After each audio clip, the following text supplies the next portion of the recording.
Okay, hello and welcome to Work-Based Learning Research Proposals. We're going to be taking a bit of a commercial research focus instead of the current GSM academic dissertation model.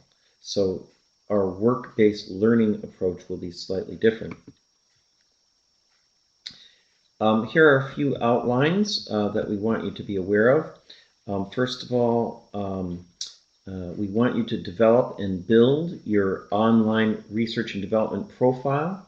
Some sources that you can use for that will be LinkedIn, ResearchGate, projectmanagement.com, and you may want to actually get your own blog going in WordPress. Our learning objectives we'll be talking about in detail for the module, but then also, just like last time, we want you to adapt that and make a personal learning outcome. And we'll be talking a little bit about the proposal template itself. We've added onto to this the ethical checklist that is required now for all projects, and the breakdown for the assessment, which is 50% proposal and 50% presentation with peer review. So let's talk a little bit about your research and development profile. If you were to put your name right now into Google, so pause the video and give that a try now. Okay, what were your results for your search? If we can develop your online profile, you'll be able to get a lot of online community involvement with your study. So there are a number of different strategies in doing that. We'll be developing that over the next few weeks. What we want to do, though, is get you registered into some platforms such as LinkedIn. Very good for your commercial profile. ResearchGate is another excellent website for people doing research. It can be academic or commercial research. Projectmanagement.com is a website that I've just recently gotten into, and I love their gamification. I love how you get rewarded for participating in the website, and they have a quiz that you can do. So please do register for that to help you with your project management skills and knowledge. But then to actually put up your CV, to put up samples of your work, WordPress is another great website that I encourage you to do. This isn't for assessment, it's not for marks, but it will help you with your professional career and development.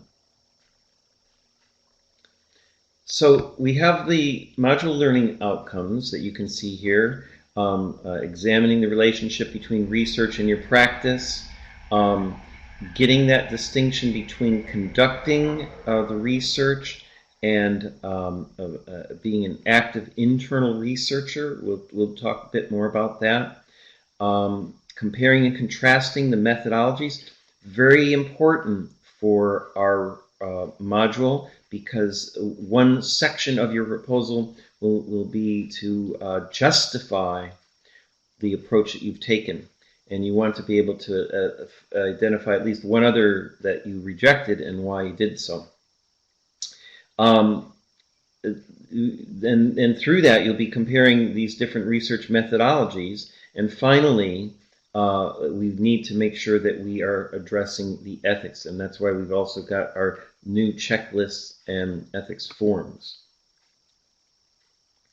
So in GSM Learn now, we do have the Word document template.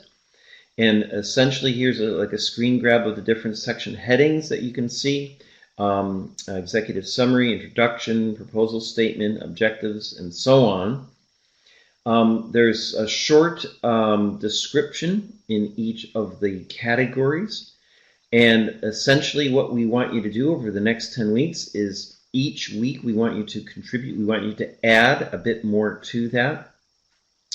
There has been some question about a literature review, and although this is not the project report itself, there's not a literature review per se in the section titles, we do want you to have a reference section at the end and do some background reading so that you can put your proposal statement in context. And also with respect to your research methodology, that is going to require quite a bit of reading in a literature review sense to justify why you've gone that particular way. So as we say, the assessment for this module is broken up into two parts. The first is the presentation for 50%. That will be done around week 6. And it's only 10 minutes. It's like a draft of your work. We'll be giving you peer feedback from your colleagues. If you're not able to do it face-to-face, we will be doing it online.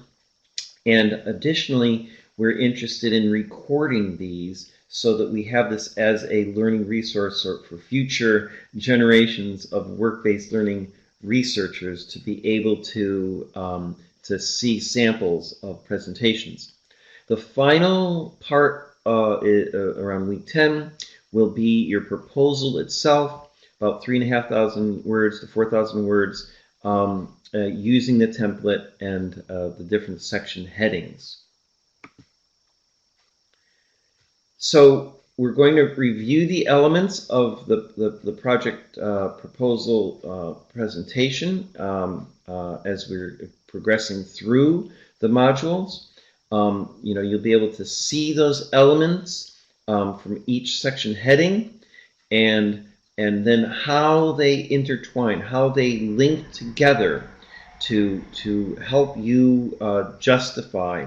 Think of this as you're doing your presentation to the CEO of the company, and how well you present determines whether or not you get the funding for the next year and your department stays open. All right, so it's a slightly different slant to our usual academic perspective. We're going to finish you off here with the proposal video, a statement of the problem, of the opportunity, the objectives, and so on. This is on YouTube. You can copy that and paste it into your browser and play that video. It helps you to understand the sections in detail. All right, that's it for week 1. Good luck. Please do stay in touch with us and let us know if you need any help. Certainly, we want to encourage study partners as always and get everyone working together as a team. Right, thanks very much. Bye now.